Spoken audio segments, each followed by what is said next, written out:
तो आज के क्लास में हम एक छोटे से टॉपिक के डिटेल स्टडी करेंगे, दैट इज आर्टिफिशियल हाइब्रिडाइजेशन। ठीक है, सिंपली हम क्या करा रहे हैं, हाइब्रिडाइजेशन करा रहे हैं। लेकिन जब हमने हाइब्रिडाइजेशन वर्ड के आगे आर्टिफिशियल वर्ड लगा दिया तो इससे क्या चेंज आता है वो मैं आपको बताऊंगी। तो सबसे पहले तो आप देखो हाइब्रिडाइजेशन होता क्या है। हाइब्रिडाइजेशन एक प्रोसेस है जिसके अंदर हम टू जेनेटिकली डिफरेंट ऑर्गेनिज्म की मेटिंग कराते हैं। जेनेटिकली डिफरेंट ऑर्गेनिज्म की ब्रीडिंग कराते हैं। ध्यान रहे यहाँ पे जो दो ऑर्गेनिज्म हैं उनकी हम ब्रीडिंग करा रहे हैं, तो वो ऑर्गेनिज्म जेनेटिकली डिफरेंट होना चाहिए, जिनका जेनेटिक मेकअप सेम नहीं होना चाहिए। जेनेटिक मेकअप सेम मतलब वो सेम पेरेंट की प्रोजेनी नहीं होनी चाहिए बेटा, डिफरेंट पेरेंट की प्रोजेनी होनी चाहिए। ध्यान रहे, जेनेटिकली डिफरेंट होने चाहिए, पहली कंडीशन यही है। और आर्टिफिशियल का मतलब क्या है कि इस प्रोसेस में ह्यूमन की इन्वॉल्वमेंट होगी। एक तो होता है नेचुरल हाइब्रिडाइजेशन, जो प्लांट्स में नेचुरली प्लांट हाइब्रिड बना रहे हैं, उसमें ह्यूमन का कोई इन्वॉल्वमेंट नहीं है। और एक होता है आर्टिफिशियल हाइब्रिडाइजेशन, मतलब which is under human control, जो ह्यूमन की कंट्रोल में। ह्यूमन की कंट्रोल में क्यों है? क्योंकि दो जो जेनेटिकली डिफरेंट ऑर्गेनिज्म है, किन ऑर्गेनिज्म के बीच में हम ब्रीडिंग करा रहे हैं, उनको सेलेक्ट करने का काम कौन करेगा? ह्यूमन करेगा। सिलेक्शन कौन करेगा? ह्यूमन करेगा। चाहे वो पेरेंट का सिलेक्शन है, स्टार्टिंग में हम दो जेनेटिकली डिफरेंट पेरेंट को सेलेक्ट कर रहे हैं, या फिर हम हाइब्रिडाइजेशन करने के बाद जितनी भी हाइब्रिड प्रोजेनी आती हैं, क्योंकि हाइब्रिडाइजेशन जब हम कराएंगे तो जितनी भी प्रोजेनी आएंगी सारी की सारी हाइब्रिड आएंगी, लेकिन उन हाइब्रिड प्रोजेनी में से भी हम सिलेक्शन करेंगे उस हाइब्रिड का जो उस पर्टिकुलर केस में हमें चाहिए। तो ये जो सिलेक्शन होता है, अगर ये सिलेक्शन अंडर ह्यूमन कंट्रोल हो तो उस हाइब्रिडाइजेशन को हम कहते हैं आर्टिफिशियल हाइब्रिडाइजेशन। ठीक है, अब आर्टिफिशियल हाइब्रिडाइजेशन आजकल बड़ा डिमांड में है। क्यों?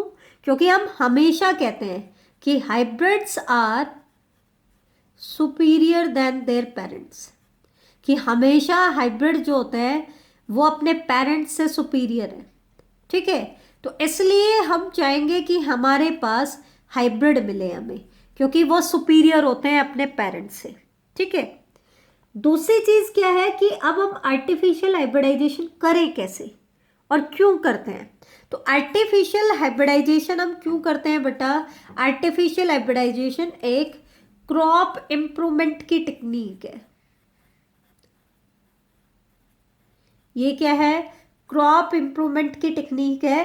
दैट मीन्स अगर हमें किसी क्रॉप में कोई इंप्रूवमेंट करना है तो हम क्या करेंगे? आर्टिफिशियल हाइब्रिडाइजेशन करेंगे। लेकिन एक चीज ध्यान रखना, आर्टिफिशियल हाइब्रिडाइजेशन सिर्फ क्या करता है? स्कैटर्ड कैरेक्टर को एग्रीगेट करता है। जो कैरेक्टर स्कैटर्ड है उनको एक ही प्लांट में लेके आते हैं। स्कैटर्ड मतलब हम बात कर रहे हैं डिजायर्ड कैरेक्टर की। मतलब डिजायर्ड कैरेक्टर मतलब किसी प्लांट में एक ऐसा कैरेक्टर जो उस प्लांट में नहीं है, लेकिन प्रेजेंट कंडीशंस के अकॉर्डिंग हमें वो प्लांट में वो ट्रेट चाहिए, तो उस प्लांट में वो ट्रेट नहीं है तो हम चाहते हैं कि वो ट्रेट उसमें आए, तो उस केस में वो ट्रेट कहलाता है उसका डिजायर्ड ट्रेट। डिजायर्ड कह दो, या फिर आप यूं कह दो कि आर्टिफिशियल हाइब्रिडाइजेशन से हम इस ट्रेट को एक प्लांट में इंट्रोड्यूस करना चाहते हैं। अब ये डिजायर्ड ट्रेट क्या होगा? ये अलग अलग क्रॉप ब्रीडिंग प्रोग्राम्स में अलग अलग होता है। हर बार हमारा अलग पर्पज होता है, डिजायर्ड ट्रेट हमारे अलग अलग होते हैं। ठीक है, तो एक्चुअल में क्या होता है, हमारे पास बेसिकली कोई दो डिजायर्ड कैरेक्टर होते हैं। क्योंकि जब हम क्रॉप इंप्रूवमेंट की बात करें तो डिजायर्ड कैरेक्टर्स में से हमेशा एक डिजायर्ड कैरेक्टर हमारा क्या होता है? High yield. क्योंकि हाई इल्ड तो हमें चाहिए ही चाहिए, तो एक तो डिजायर्ड कैरेक्टर मोस्टली ये होता है। मोस्टली कह रहे हैं हम, ये नहीं कह रहे कि हमेशा ये होता है, मोस्टली एक जो डिजायर्ड करेक्टर होता है वो क्या होता है, हाई इल्ड, क्योंकि हमारी पॉपुलेशन बहुत ज़्यादा है तो इसलिए डिमांड बहुत ज़्यादा है, तो हमें हाई इल्ड तो चाहिए चाहिए। दूसरा जो डिजायर्ड करेक्टर होगा क्या होगा, ये वैरी करता है, अलग अलग प्लांट के केस में अलग अलग होता है, ठीक है। जैसे कुछ भी हो सकता है, मान लो हम पल्सेस की बात कर रहे हैं तो उनके केस में कोई प्रोटीन ऐसा हो सकता है जो किसी पर्टिकुलर पल्स में एब्सेंट हो, कोई अमाइनो एसिड एब्सेंट हो, तो हम उसको उस अमाइनो एसिड में भी रिच बनाना चाह रहे हैं, ठीक है। जैसे आजकल फोर्टिफाइड मस्टर्ड ऑयल आ रहा है, तो मस्टर्ड ऑयल फोर्टिफाइड आने का मतलब क्या है, हमें पता है कि मस्टर्ड ऑयल, ऑयल कोई भी हो जो हम कंज्यूम कर रहे हैं, उसमें हमारा डिजायर्ड कैरेक्टर क्या होता है कि ऑयल जो है वो unsaturated fatty acid, unsaturated fatty acid में रिच होना चाहिए। प्यूफा बोलते हैं ना, पॉली अनसैचुरेटेड फैटी एसिड, इनमें क्या होना चाहिए, रिच होना चाहिए, क्योंकि सैचुरेटेड फैट हमारे लिए हार्मफुल होते हैं। तो हमें ऑयल ऐसा चाहिए जिसमें प्यूफा की अमाउंट ज़्यादा हो, या हम सिंपली कह दें अनसैचुरेटेड फैट की अमाउंट ज़्यादा हो, ठीक है। तो ये चीज़ आप ध्यान रखना बेटा, ठीक है, तो ये चीज़ इंपॉर्टेंट है। ऐसे ही मान लो हम पल्सेस की बात कर रहे हैं, तो आपको पता है, हाँ बेटा बोलो, अगर हम पल्सेस की बात करें तो आपको पता होना चाहिए कि 20 अमाइनो एसिड्स जो होते हैं they are essential amino acids. Essential amino acids का मतलब क्या है कि ये अमाइनो एसिड प्रोटीन बनाने के लिए चाहिए होते हैं, लेकिन अगर इनमें से कोई भी अमाइनो एसिड पल्सेस में नहीं है तो हमारी बॉडी सारे के सारे प्रोटीन्स को सिंथेसाइज नहीं कर सकती जब तक कि हम किसी और प्रोटीन सोर्स के थ्रू उनको ना ले लें। तो हम क्या चाहेंगे कि जो भी हम पल्स कंज्यूम करें वो इन सभी 20 अमाइनो एसिड्स में रिच होनी चाहिए। तो मान लो हम किसी भी पल्स की बात करें, जैसे हम मेज की बात कर लेते हैं, मिलेट्स में आता है, ठीक है। मेज जो होती हैं वो लाइसिन और ट्रिप्टोफान में डेफिशिएंट होते हैं, मोस्टली ऐसा देखने को मिला है कि they are deficient in lysine and tryptophan. तो इस केस में हमारा डिजायर्ड ट्रेट क्या होगा कि हम मेज को लाइसिन और ट्रिप्टोफान में रिच बना दें।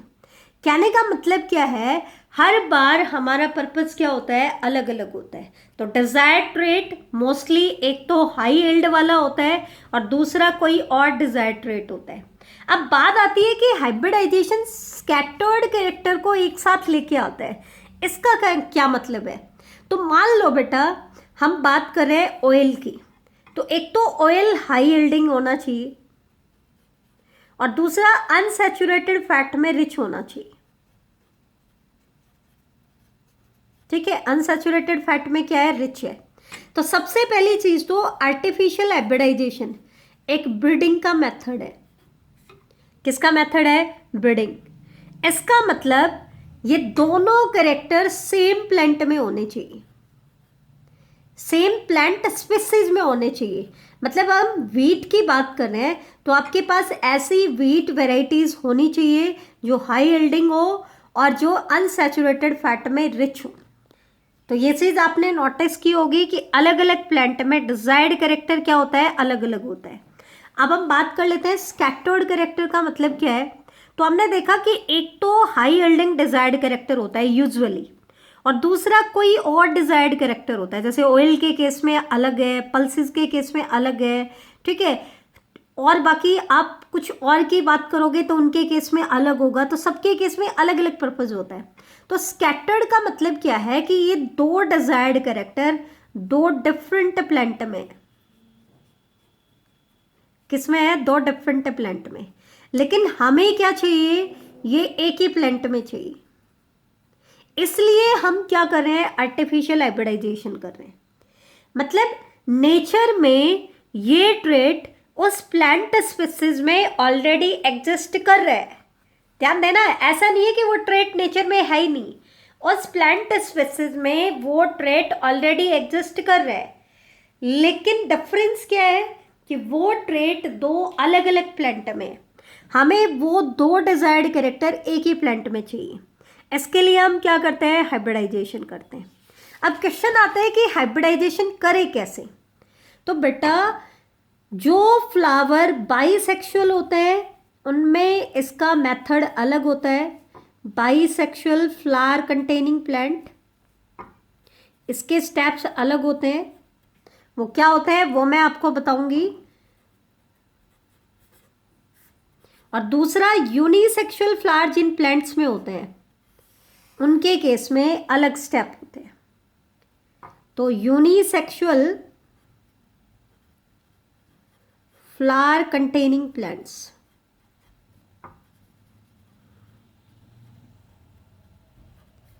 सबसे पहले हम स्टेप्स की बात कर ले। तो बाइसेक्सुअल फ्लावर अगर है किसी प्लांट में तो उसमें आर्टिफिशियल हाइब्रिडाइजेशन कैसे करें, उसके क्या स्टेप है। सबसे पहला स्टेप होगा इमस्कुलेशन।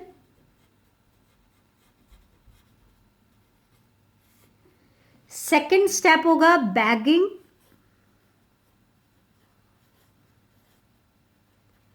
थर्ड स्टेप होगा बेटा रीबैगिंग।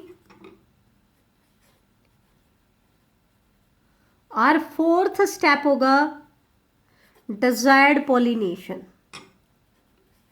फोर्थ स्टेप क्या होगा, डिजायर्ड पॉलिनेशन। तो अगर आप बाइसेक्सुअल फ्लावर कंटेनिंग प्लांट में आर्टिफिशियल हाइब्रिडाइजेशन करा रहे हो तो वो 4 स्टेप में कंप्लीट होता है। Emasculation, bagging, rebagging and desired pollination. लेकिन अगर आपका प्लांट यूनिसेक्सुअल फ्लावर कंटेनिंग है, मतलब एक फ्लावर में एक ही सेक्स ऑर्गन है, या तो मेल या फीमेल। नॉर्मली हम फ्लावर में मेल पार्ट को क्या कहते हैं, फर्टाइल पार्ट को सेक्स, जो सेक्सुअल पार्ट होता है स्टेमन कहते हैं, और फीमेल को कहते हैं कार्पल। तो अगर किसी फ्लावर में स्टेमन और कार्पल एक ही फ्लावर में है तो वो फ्लावर तो कहलाता है बाइसेक्सुअल या हर्माफ्रोडाइट फ्लावर। और जिसमें या तो स्टेमन होता है या कार्पल होता है, दोनों रिप्रोडक्टिव ऑर्गन एक ही फ्लावर में नहीं होते हैं, उनको हम कहते हैं यूनिसेक्सुअल फ्लावर। तो यूनिसेक्सुअल फ्लावर कंटेनिंग प्लांट्स में 3 स्टेप्स में आर्टिफिशियल हाइब्रिडाइजेशन कंप्लीट होता है। पहला स्टेप होता है बैगिंग, दूसरा स्टेप होता है रीबैगिंग। इसमें इमस्कुलेशन स्टेप नहीं होता है, क्यों नहीं होता है वो मैं रीजन भी बताऊंगी आपको। पहला स्टेप होता है बैगिंग, दूसरा होता है रीबैगिंग, और थर्ड स्टेप होता है डिजायर्ड पॉलिनेशन। तो यूनिसेक्सुअल फ्लावर कंटेनिंग प्लांट्स में आर्टिफिशियल हाइब्रिडाइजेशन 3 स्टेप में कंप्लीट हो जाती है, जबकि बाइसेक्सुअल में एक और एडिशनल स्टेप हमें चाहिए होता है, दैट इज इमस्कुलेशन। तो हम सबसे पहले बात कर लेते हैं कि ये होते क्या है। तो सबसे पहले हम बात करते हैं इमस्कुलेशन की, ठीक है। इमस्कुलेशन होता क्या है, इसके लिए मैं आपको एक फ्लावर का डायग्राम बनाती हूँ। फ्लावर के अंदर सबसे आउटर मोस्ट होल होता है सेपल का, ठीक है, और ये होता है इसका पेडिसल पार्ट, ये इसकी स्टॉक है, और ये इसका टर्मिनल कंडेंस्ड एक्सिस है जिसको हम कहते हैं थैलेमस। इसके ऊपर सबसे आउटर मोस्ट हॉल में आपकी अटैच है सेपल, ठीक है। इसके बाद आती हैं आपकी पेटल, सेकंड होल कौन बनाती हैं, पेटल। पेटल से इनर अगर आप लोग चलोगे तो आपको इससे इनर सर्कल आपको मिलेगा मेल रिप्रोडक्टिव ऑर्गन का, दैट इज स्टेमन। एक जो स्टेमन होता है उसके स्ट्रक्चर को हम 2 पार्ट्स में डिवाइड करते हैं। ये इसका फर्टाइल पार्ट होता है जिसको हम एंथर कहते हैं, और ये इसकी स्टॉक है जिसको हम फिलामेंट कहते हैं बेटा। और सबसे सेंटर में इसमें क्या होता है, फीमेल रिप्रोडक्टिव पार्ट, जिसके स्ट्रक्चर को हमने 3 पार्ट्स में डिवाइड किया है, stigma, style and ovary. Stigma ये इसका रिसेप्टिव पार्ट है स्टिग्मा, तो स्टाइल एक स्टॉक लाइक स्ट्रक्चर है, और इसका फर्टाइल पार्ट है ओवरी, और ये पार्ट है बेटा एंथर, और इसके स्टॉक को हम कहते हैं फिलामेंट। अब सबसे पहले पर्पस समझो कि इमस्कुलेशन का पर्पस क्या है, तो वो मैं आपको बता देती हूँ बेटा। हमारा फ्लावर है बाइसेक्सुअल, मतलब इसी में मेल रिप्रोडक्टिव पार्ट है, इसी में फीमेल रिप्रोडक्टिव पार्ट है। एंथर के अंदर फॉर्मेशन होगी पोलन ग्रेन की, जो कि इसका मेल गैमेटोफाइट है, जिसके अंदर मेल गैमेट बनेंगे, और ओवरी के अंदर फॉर्मेशन होगी एग की, जो कि इसका फीमेल गैमेट होता है। तो आर्टिफिशियल हाइब्रिडाइजेशन हम कराना चाह रहे हैं, हाइब्रिड बनाना चाह रहे हैं। तो हाइब्रिड के लिए पहली कंडीशन जरूरी है कि जेनेटिक मेकअप सेम नहीं होना चाहिए। लेकिन बेटा अगर इसी का एंथर इसी के स्टिग्मा के ऊपर पॉलिनेट कर जाए तो ये तो सेल्फ पॉलिनेशन हो गया। एक ही प्लांट की हर सेल का जेनेटिक मेकअप क्या होता है? सेम होता है। क्या होता है? सेम होता है।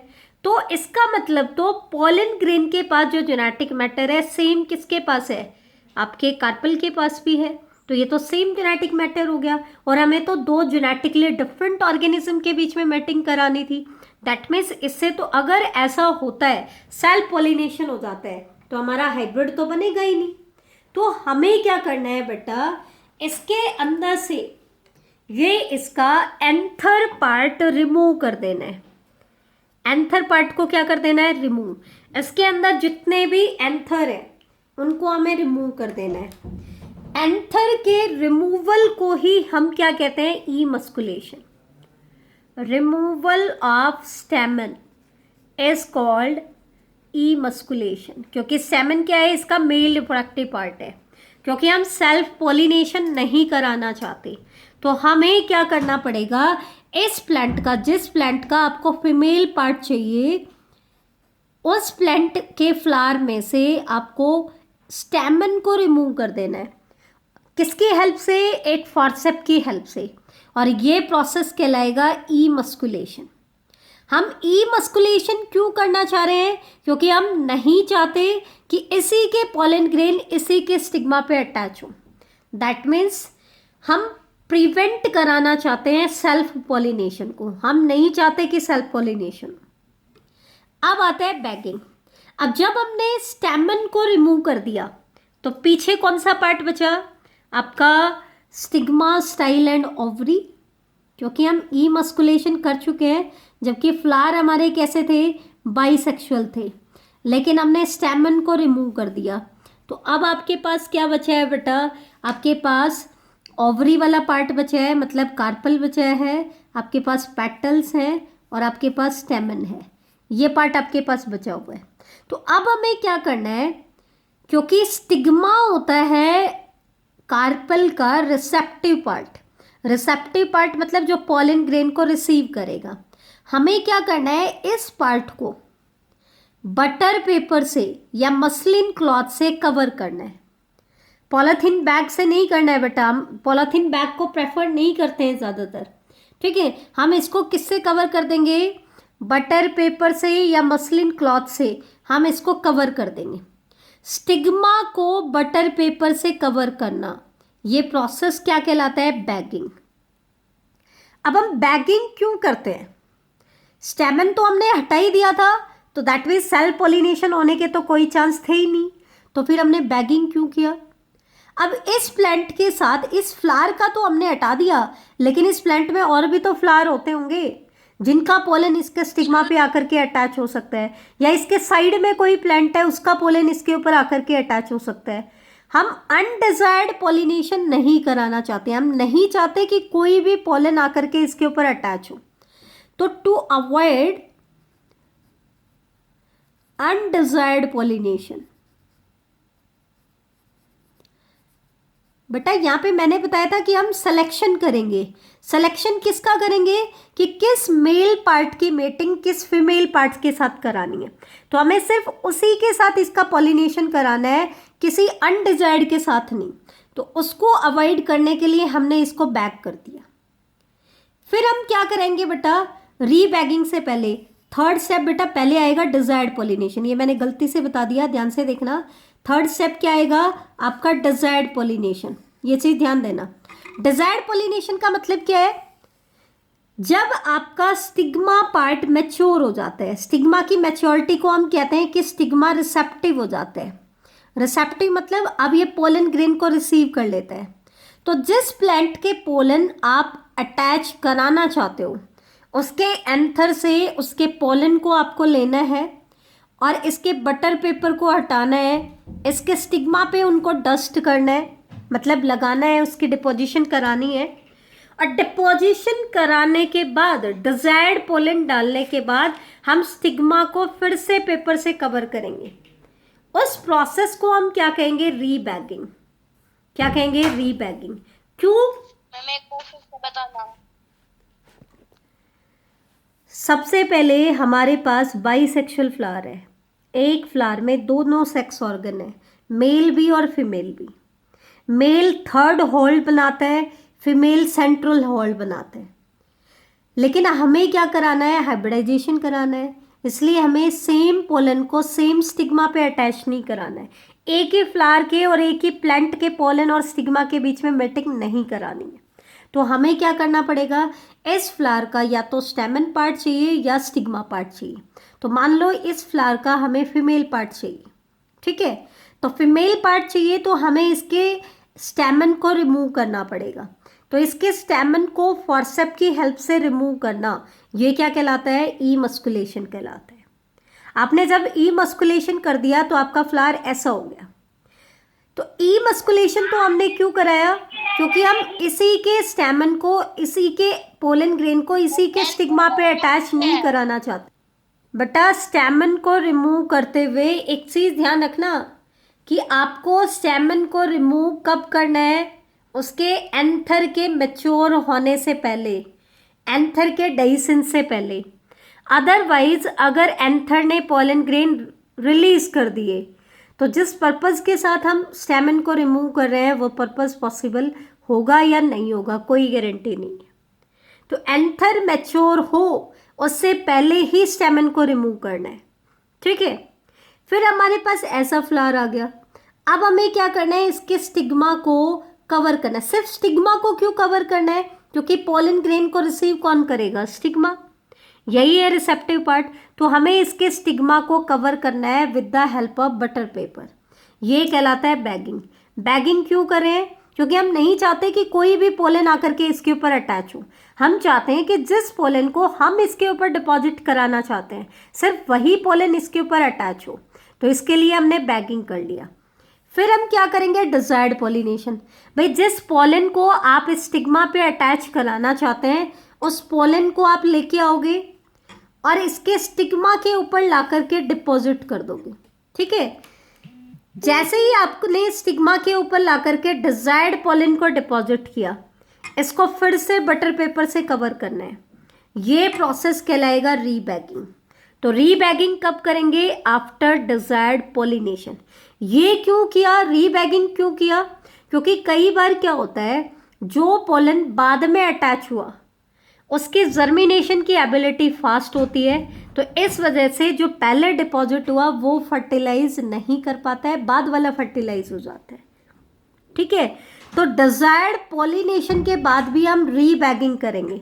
और रीबैगिंग कब तक रहेगी? जब तक कि इसके अंदर सीड एंड फ्रूट नहीं बन जाते हैं। तो रीबैगिंग हम कब तक रखते हैं? जब तक कि सीड एंड फ्रूट डेवलप नहीं हो जाते। क्योंकि सीड और फ्रूट क्या है? सेक्सुअल रिप्रोडक्शन का एंड प्रोडक्ट है। इसका मतलब ये बन गए दैट मीन्स रिप्रोडक्शन हो चुका है। अब हमें कोई डरने की ज़रूरत नहीं है, आपका रिप्रोडक्शन हो चुका है। जबकि यूनिसेक्सुअल फ्लावर के केस में, क्योंकि आपका फ्लावर ऑलरेडी यूनिसेक्सुअल है, या तो उसमें मेल पार्ट है या उसमें फीमेल पार्ट है। एक ही पार्ट है, दोनों पार्ट तो उसके पास है ही नहीं। या तो मेल पार्ट है, इस फ्लावर को हम बोलेंगे मेल फ्लावर, और या कैसा फ्लावर है? फीमेल फ्लावर है। तो हमें क्या करना है? ई मस्कुलेशन करने की ज़रूरत है ही नहीं, क्योंकि जिसका हमें फीमेल पार्ट चाहिए उसमें सिर्फ फीमेल का ही पार्ट है। तो इसके केस में, यूनिसेक्सुअल फ्लावर के केस में हमें ई मस्कुलेशन करने की ज़रूरत नहीं है। तो हम सिर्फ क्या करेंगे? बैगिंग। लेकिन इनके केस में हम बैगिंग कब करेंगे? हम बर्ड कंडीशन में भी बैगिंग कर सकते हैं। क्यों? क्योंकि फ्लावर आपका यूनिसेक्सुअल है, तो हमें कोई रिस्क नहीं लेना चाहते। तो जब आपका फ्लावर बर्ड स्टेज में है तभी हम क्या कर सकते हैं? उसकी बैगिंग कर सकते हैं। फिर हम क्या करेंगे? जिस प्लांट के पोलन को हम इसके स्टिग्मा के ऊपर अटैच कराना चाहते हैं उसके पोलन जब बन जाते हैं, जब वो मैच्योर हो जाता है और इसका स्टिग्मा भी मैच्योर हो जाता है, तो उन पोलन को हम कलेक्ट करते हैं और इसके स्टिग्मा के ऊपर ला करके उसको डिपॉजिट कर देते हैं। ठीक है, ये कहलाएगा डिजायर्ड पॉलिनेशन। फिर डिजायर्ड पॉलिनेशन करने के बाद इसके स्टिग्मा को हम फिर से बैग करेंगे, दैट मीन्स रीबैगिंग। और कब तक वेट करेंगे? जब तक कि सीड एंड फ्रूट नहीं बन जाते हैं। तो आपने क्या देखा कि बाइसेक्सुअल फ्लावर के केस में आर्टिफिशियल हाइब्रिडाइजेशन 4 स्टेप में कंप्लीट होती है। पहला स्टेप होता है इमस्कुलेशन, दूसरा होता है बैगिंग, तीसरा होता है डिजायर्ड पॉलिनेशन और चौथा होता है रीबैगिंग। जबकि यूनिसेक्सुअल फ्लावर के केस में सिर्फ 3 ही स्टेप होते हैं, बैगिंग, डिजायर्ड पॉलिनेशन एंड रीबैगिंग।